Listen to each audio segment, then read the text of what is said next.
So parallel combination में अब हमें इक्विवेलेंट रेजिस्टेंस निकालना है। तो जैसा कि हम पैरेलल कॉम्बिनेशन में देख चुके हैं, ठीक है, कि पैरेलल कॉम्बिनेशन में दोनों रेजिस्टेंस के बीच में पोटेंशियल डिफरेंस सेम होता है, और ये ओम्स लॉ हमें यूज करना है। इसी को प्रैक्टिकली हमने समझा भी है। तो V is equal to I R. फिर से मैं इस विजुअल को 2 बार ऐसे आगे पीछे कर रहा हूँ। फिर से मैं बता रहा हूँ, यहाँ पे तुम्हें समझना है कि पैरेलल कॉम्बिनेशन का मतलब क्या होता है। आई थिंक तुम में से बहुत लोगों को पैरेलल जो रेजिस्टेंस है उसके इक्विवेलेंट रेजिस्टेंस का फॉर्मूला पता होगा। वो 10th क्लास में भी पढ़ा है कि 1/R is equal to 1/R1 plus 1/R2। तो फॉर्मूला इतना इंपॉर्टेंट नहीं है, पैरेलल कॉम्बिनेशन का जो कंसेप्ट है वो इंपॉर्टेंट है। तो एग्जैक्टली पैरेलल कॉम्बिनेशन कब डिफाइंड होगा, या equivalent resistance in parallel combination. Parallel combination में बता चुका हूं कि दोनों रेजिस्टेंस के बीच में पोटेंशियल डिफरेंस सेम होगा, है ना। R1 और R2 के बीच में पोटेंशियल डिफरेंस सेम होगा। ये मैं पिछले वीडियो में एक्सप्लेन कर चुका हूं। अब इसमें हमें समझना है कि पैरेलल कॉम्बिनेशन में इक्विवेलेंट रेजिस्टेंस का क्या मतलब है। वो जो सीरीज कॉम्बिनेशन में है वो पैरेलल कॉम्बिनेशन सेम मतलब है। मतलब हमें R1 और R2 को हटाना है और एक रेजिस्टेंस लगाना है, मगर सेल में कोई चेंज नहीं करना। ये ध्यान रखना, इधर चेंज कर दिया, सपोज करो इधर सेल का वोल्टेज तुमने चेंज कर दिया और यहां पर रेजिस्टेंस लगा दिया, तब वो फॉर्मूला डिफाइंड नहीं है, याद रखोगे, ठीक है। तो इक्विवेलेंट रेजिस्टेंस का फॉर्मूला तभी डिफाइंड है जब इधर से कोई चेंज नहीं करना। तो मैं बार बार बहुत ध्यान देके बहुत स्पेशली मेंशन करके बता रहा हूँ कि कभी कोई क्वेश्चन इस तरह से आ जाए और तुम इक्विवेलेंट रेजिस्टेंस निकालने लगो, है ना, बैटरी वो चेंज कर दे और तुम इक्विवेलेंट रेजिस्टेंस निकालने लगो, तो वो वैलिड नहीं है, ठीक है। तो जो डायरेक्ट फॉर्मूला होगा वो तभी वैलिड होगा, या पैरेलल इक्विवेलेंट रेजिस्टेंस का फॉर्मूला तभी वैलिड होगा जब हम यहाँ पे कोई चेंज नहीं करते। चलो, ना ही करंट में चेंज होना चाहिए, करंट भी उतना ही होना चाहिए जितना पहले था। तो अगर पहले करंट उतना ही है, पहले वोल्टेज उतना ही है, तो देखते हैं फिर बाकी जो ट्रिक तुम्हें बताई थी, एक एंड पे 0 चूज करने वाली, है ना। तो सेल के नेगेटिव साइड से पॉजिटिव साइड तक अगर जाएंगे तो पोटेंशियल कितना इंक्रीज करेगा, V के बराबर इंक्रीज करेगा। यहाँ पे 0 पोटेंशियल है और नेगेटिव साइड से पॉजिटिव साइड में जाएंगे तो पोटेंशियल इंक्रीज करेगा, V होगा। याद रखो, कनेक्टिंग वायर में पोटेंशियल का चेंज नहीं होता। यहाँ पे एक छोटी सी ट्रिक है, ये कनेक्टिंग वायर में पोटेंशियल चेंज नहीं होता। ये ट्रिक करीब करीब हर क्वेश्चन में यूज होगी। मैं मतलब 50 बार ये चीज तो मैं बोलूंगा, ये कनेक्टिंग वायर में पोटेंशियल चेंज नहीं हुआ, मतलब मोर देन 50 से ज्यादा, मतलब कंटिन्यूअसली बोलता रहूंगा, क्योंकि अभी न्यूमेरिकल करेंगे तो हर जगह ये कंसेप्ट लगता है, हर जगह। तो this is the, I think कुछ भी डिफिकल्ट नहीं है, बहुत ईजी कंसेप्ट है कि यहां से यहां तक पोटेंशियल चेंज नहीं होगा। तो यहाँ पे पोटेंशियल V है तो यहाँ पे पोटेंशियल V होगा। तो थ्योरी पढ़ते समय उस कंसेप्ट पे ध्यान देना जो न्यूमेरिकल में लगेंगे, प्रॉब्लम में लगेंगे। तो इसीलिए मैं थोड़ा सा लंबा समझाता हूँ, क्योंकि थ्योरी पढ़ते समय ये कंसेप्ट पे ध्यान दे दो, इसी कंसेप्ट पे न्यूमेरिकल लगेंगे। बाकी फॉर्मूला ऐसा कुछ नहीं कि फॉर्मूला तुमने अगर न्यूमेरिकल आ गया तो तुम खाली फॉर्मूला रट के उसको सवाल लगाना शुरू कर दो। फॉर्मूले पे कम सवाल लगते हैं, कंसेप्ट पे ज्यादा सवाल लगते हैं। Is it clear? तो पोटेंशियल चेंज नहीं होगा। सिमिलरली इधर है नेगेटिव साइड, 0 साइड, तो यहाँ पे पोटेंशियल V है तो यहाँ भी V होगा, यहाँ भी V होगा। सिमिलरली यहाँ पे 0 है तो यहाँ भी 0 0, सब जगह 0 होगा। तो इन दोनों रेजिस्टेंस के बीच में पोटेंशियल डिफरेंस कितना है, V माइनस 0, दोनों के बीच में। इसके एंड पे कितना है, V और 0। एक्चुअली में R1 और R2 के एंड पर पोटेंशियल डिफरेंस देखते हैं, R1 और R2 के एंड पे। तो इधर R1 के एंड पे कितना है, V माइनस 0, इधर R2 के एंड पे कितना है, V माइनस 0, दोनों के बीच में सेम है। तो आई थिंक समझ में आ गया होगा। तो पोटेंशियल डिफरेंस सेम है, मगर इसमें पाथ डिफरेंट है, डिफरेंट पाथ है। तो इसमें करंट I1 होगी, इसमें करंट I2 होगी। तो आगे कुछ किरचॉफ लॉ करके भी कुछ लॉ आएंगे, तो वो करंट के बारे में, मगर बेसिक कंसेप्ट बहुत ही सिंपल है। Kirchhoff law, Kirchhoff voltage law, Kirchhoff circuit law के बेसिक कंसेप्ट बहुत ही सिंपल है। मतलब एक तरह से बिना बताए हुए भी यहाँ पे लग रहा है, जैसे यहाँ की करंट जो है वो यहाँ पर 2 पार्ट में डिवाइड होगी, I1 I2। तो जो टोटल करंट होगी वो I1 प्लस I2 के बराबर होगी। इसी को किरचॉफ जंक्शन रूल कहते हैं। आगे डिटेल में बताऊंगा, मगर बेसिक कंसेप्ट यही है। इसी को थोड़ा सा मॉडिफाइड फॉर्म में बता दूंगा, हो जाएगा। खैर, तो दोनों ब्रांचेस में करंट की वैल्यू डिफरेंट होगी। I1 I2, ठीक है। सो टोटल करंट I है। तो मैं तुम्हें इसलिए बता रहा हूँ कि आगे हमें पढ़ना है किरचॉफ रूल, तो वो भी कोई बहुत बड़ी चीज नहीं है, सब बेसिक से रिलेटेड है। तो इसमें अगर बेसिक आता है तो तुम सब कुछ समझ सकते हो।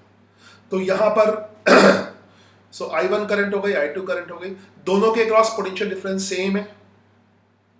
I की वैल्यू I1 प्लस I2 के बराबर होगी, ये बहुत सिंपल है, इसको किरचॉफ जंक्शन रूल भी कहते हैं, ठीक है। ये अभी खैर नाम बता दिया, आगे आएगा। सो इसमें I1 और I2 हो गया। टोटल करंट निकालने के लिए बस हर जगह वही लगता है, I की वैल्यू निकालने के लिए V is equal to I R, I is equal to V upon R। तो डायरेक्ट ही याद रखो इसको। सो I1 क्या हो जाएगा V upon R1, potential difference तो V है। I2 क्या हो जाएगा V अपॉन R2। I कैसे निकालेंगे, इसकी जगह एक रेजिस्टेंस निकाल दें। तुम्हें अगला डायग्राम बनाना पड़ेगा, ध्यान रखना। इसमें सर्किट के अभी हम क्वेश्चन करेंगे, सीरीज पैरेलल के क्वेश्चन जब करोगे तो बहुत सारे डायग्राम तुम्हें बनाने पड़ेंगे, तो सब्जेक्टिव में काफी डायग्राम बनाने पड़ते हैं, अभी एक्सप्लेन करूंगा आगे। तो जो इक्विवेलेंट यहाँ पे क्या होगा, टोटल करंट क्या हो जाएगी V अपॉन, इसमें तो टोटल करंट ही जा रही है, तो टोटल करंट क्या हो जाएगी V upon resistance, equivalent resistance in parallel. RP का मतलब है इक्विवेलेंट रेजिस्टेंस इन पैरेलल। तो यहाँ से टोटल करंट किसके बराबर आ जाएगी, V minus zero upon RP, V minus zero upon RP. तो this is V minus zero upon RP. तो V कैंसिल कर दो, सारे V कैंसिल कर दो, तो 1 upon RP is equal to 1 upon R1 plus 1 upon R2। तो ये फॉर्मूला हो गया, ठीक है। 1 upon RP is equal to 1 upon R1 plus 1। तो इसको याद रखते हैं, कभी कभी इसको डायरेक्ट लगाने के लिए इसका जो मतलब सिंप्लीफाइड फॉर्म भी याद रखते हैं, जैसे R1 R2 एलसीएम हो जाएगा, तो R1 R2 divided by R1 plus R2। बाद में उल्टा कर दोगे, R1 R2 नीचे आएगा, R1 प्लस R2 ऊपर आएगा, और इक्विवेलेंट निकालने के लिए उसको उल्टा कर देंगे। तो कुछ लोग डायरेक्ट भी रिजल्ट याद रखते हैं फाइनल की, R1 R2 upon R1 plus R2। फिलहाल ये बेसिक याद रखो, अभी करते हैं न्यूमेरिकल्स में। नाउ अगर 3 रेजिस्टेंस है इस तरह से, तब भी ऐसे ही हो जाएगा। एक मिनट, कब चेंज हुआ, 2 रेजिस्टेंस है, 3 रेजिस्टेंस, अगर तीसरा रेजिस्टेंस भी लगा दिया तो उसमें भी ऐसे ही कर सकते हो, I1 plus I2 plus I3, और सेम हो जाएगा, ठीक है। V upon R3, V cancel हो गया, you will get another 1 upon R3। तो सिमिलर होगा 2 के लिए, 3 के लिए, मतलब इसमें उल्टा करके ऐड कर देंगे, उल्टा करके। Let's do a question, numerical ही आएंगे इस पे, बस न्यूमेरिकल, डेरिवेशन कोई नहीं पूछेगा।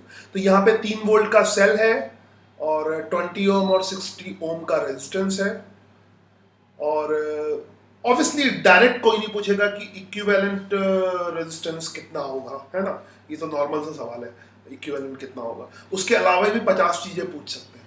तो 50 चीजें क्या पूछेंगे ये पूछ सकते हैं कि इन दोनों में करंट कितनी है, इक्विवेलेंट निकाल सकते हो, अगर इन दोनों में करंट भी निकाल सकते हो। खैर इक्विवेलेंट निकाल लो, 1 upon RP is equal to 1 upon R1 plus 1 upon R2। तो 1 upon RP is equal to 1 upon R1 is 20, और 1 अपॉन R2 इज 60। इसको सॉल्व करोगे तो 20 इंटू 20 और 60 का एलसीएम कितना हो जाएगा 60, और ये 3 plus 1 and this is 4 by 60, 15 आ जाएगा। उल्टा करोगे तो 15 हो जाएगा, 15 आ जाएगा, 15 हो, ठीक है। यहां पर एक छोटा सा स्टेटमेंट देते हैं, वो यहां से समझ आ रहा होगा। जैसे जब हम सीरीज में इक्विवेलेंट रेजिस्टेंस निकालते हैं, मान लो सीरीज में 10 ओम है, 20 ओम है, तो इक्विवेलेंट 30 आएगा। तो इक्विवेलेंट तो 30 आएगा, वो 10 से भी ज्यादा है और 20 से भी ज्यादा है। तो सीरीज में जो इक्विवेलेंट रेजिस्टेंस आता है वो जो मैक्सिमम रेजिस्टेंस है उससे भी ज्यादा होता है। जैसे 10 और 20 अगर सीरीज में है तो 20 मैक्सिमम है, तो 30 तो 20 से भी ज्यादा है। यहां पर उसका उल्टा होता है यहां पे जो हम इक्विवेलेंट रेजिस्टेंस निकालते हैं वो सबसे कम वाले से भी कम होता है। जैसे यहां पे 2 रेजिस्टेंस है, 20 और 60, तो सबसे कम कौन सा है, 20 है, 2 में तो सबसे कम 20 है। ऐसे ये 3 4 5 सबके लिए वैलिड है, ठीक है। तो सबसे कम 20 वाला है। जो इक्विवेलेंट आएगा वो सबसे कम से भी कम होगा, यानी 20 से भी कम होगा, वो यहां पे समझ में आ रहा है 15 है। तो पैरेलल कॉम्बिनेशन में इक्विवेलेंट रेजिस्टेंस स्मॉलेस्ट से भी छोटा होता है। वो तो यहाँ पे दिख रहा है, लिखने की क्या जरूरत है, ये तो एक्सपीरियंस से क्लियर हो जाएगा, ठीक है। वो समझ आ ही रहा है, 20 से भी छोटा 15 ओम आ रहा है। खैर, तो आई थिंक तुम समझ गए होगे, ठीक है। तो हम इसमें करंट निकाल सकते हैं, टोटल करंट निकाल सकते हैं, बहुत सारी चीजें निकाल सकते हैं। पैरेलल में आ गया 15 ओम। अब हम टोटल करंट निकाल सकते हैं, मतलब इन दोनों को हटा के हम कौन सा लगा सकते हैं, 15 ओम। और इधर कोई चेंज नहीं करना है, इधर 3 वोल्ट ही रहेगा। तो करंट कितनी हो गई ऑब्वियसली टोटल पोटेंशियल डिफरेंस इसके क्रॉस कितना हो गया, हाँ 0.2। Yes, easy. अभी कमेंट करना, अभी बहुत टाइम मिलेगा इसमें, क्वेश्चन ही क्वेश्चन पूछूंगा। अभी तुम लोग थोड़ा सा 2 मिनट बस रुक जाओ, इसमें इतने क्वेश्चन है अभी तुम परेशान हो जाओगे। अभी क्विज ला रहा हूँ, बहुत सारे क्वेश्चन है। ये तो खाली थ्योरी तो नाम मात्र है बस, थ्योरी सिर्फ क्वेश्चन करने के लिए है बस, और कुछ नहीं है इसमें, थ्योरी है ही नहीं। तो यहाँ पर क्या हो जाएगा, करंट क्या हो जाएगी 3 वोल्ट अपॉन 15। और इजी भी है, डिफिकल्ट नहीं है, 11th क्लास का कुछ लगना नहीं है। तो ये आ जाएगा 1.2 एम्पियर की करंट आ गई। और बेसिक हो जाते हैं तो क्वेश्चन आराम से होते हैं। फिर उसके बाद क्या करना है अब तो ये तो टोटल करंट है ना, फिर इसमें भी निकालनी है 20 में कितनी गई और 60 में कितनी गई, वो भी हम निकाल सकते हैं, है ना। 20 और 60 में कितनी करंट गई, so that you can find.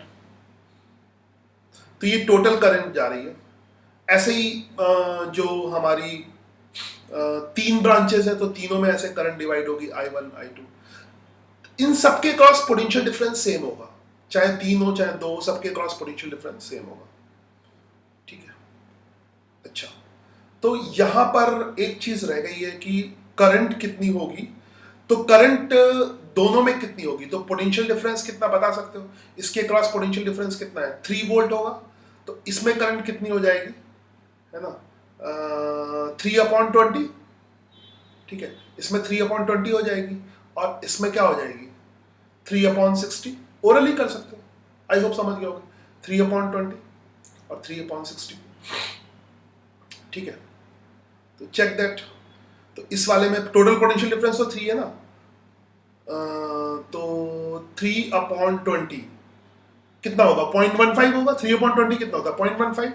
और 3/60, 3/60 मतलब 0.15 और चेक कर लेना, दोनों का सम 0.2 के बराबर आएगा, दूसरा 0.05 आएगा। 0.15 और 0.05 टोटल कितना हो जाएगा, 0.2।